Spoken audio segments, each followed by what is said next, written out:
Hola a todos y bienvenidos a un nuevo vídeo del curso de Kubernetes.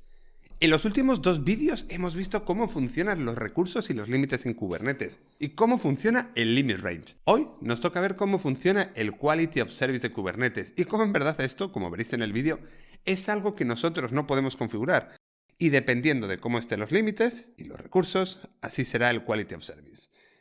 En el contexto de Kubernetes, Quality of Service se refiere a cómo el sistema orquestador de Kubernetes va a calificar los pods en función de sus recursos. Entonces, dependiendo de cómo asignemos los recursos, automáticamente se le va a definir un Quality of Service. Y tenemos tres niveles: garantizado, intermedio y mejor esfuerzo. La Quality of Service se asigna en el momento de la creación del pod. Kubernetes va a decidir la clase de Quality of Service del pod y va a basarse simplemente en los dos componentes que hemos visto siempre: request y limit, tanto de la CPU como de la memoria. Vamos a ver cómo funciona. Vamos a ver primero un ejemplo de un Quality of Service garantizado.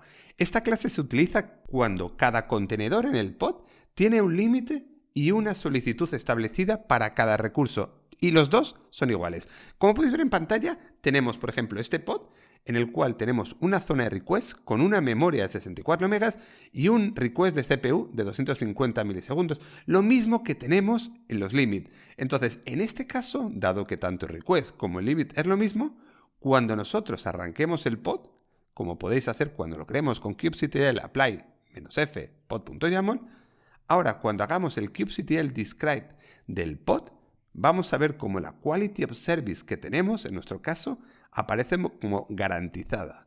Ahora vamos a ver el segundo ejemplo. ¿Cómo funciona Quality of Service de tipo intermitente? Esta clase se utiliza cuando al menos un contenedor en el pod, fijaros que es un contenedor en el pod que puede tener varios contenedores, tiene una solicitud de recursos establecida, pero no todos los contenedores del pod tienen la misma solicitud y el mismo límite de recursos. Entonces, en este caso, como podéis ver en pantalla, tenemos un contenedor que tiene una solicitud de recursos, de memoria y de CPU, pero el límite es diferente. Cuando hagamos el kubectl apply como antes y hagamos el describe, vamos a ver cómo este pod aparece como en formato intermitente. Y el último que vamos a ver es la Quality of Service de mejor esfuerzo. Esta Quality of Service se utiliza cuando ningún contenedor en el pod tiene solicitud de recursos o de memoria, como podéis ver en pantalla. Como siempre, kubectl apply -f, y cuando el pod está creado, kubectl describe el pod, el nombre del pod. Y como vemos aquí, en este caso, esta Quality of Service de mejor esfuerzo en Kubernetes no garantiza ningún recurso para el pod, dado que no tenemos definidos nuestros requests y no tenemos definidos nuestros límites. Y esto es adecuado, por ejemplo, para aplicaciones que no sean críticas y que puedan funcionar con cualquier cantidad de recursos, aunque sea mínima. Entender que las Quality of Service de Kubernetes son esenciales porque nos va a determinar cómo funcionan los pods y cuándo un pod puede ser expulsado de un worker porque se queda sin recursos.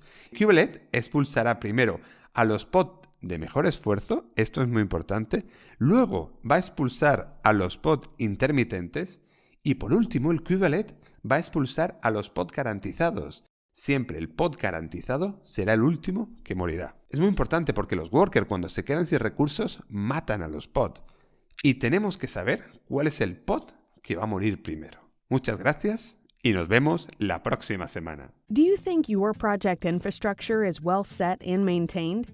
We know for sure there is always room for improvement. If you are uncertain where to begin, let's first do an audit of what you already have. We will review your setup from every angle: performance, cost, security, high availability, automation, and provide you with a detailed roadmap of which direction your infrastructure should go. Generate concrete tasks for you to implement, or even take on your infra entirely, if you let us, of course.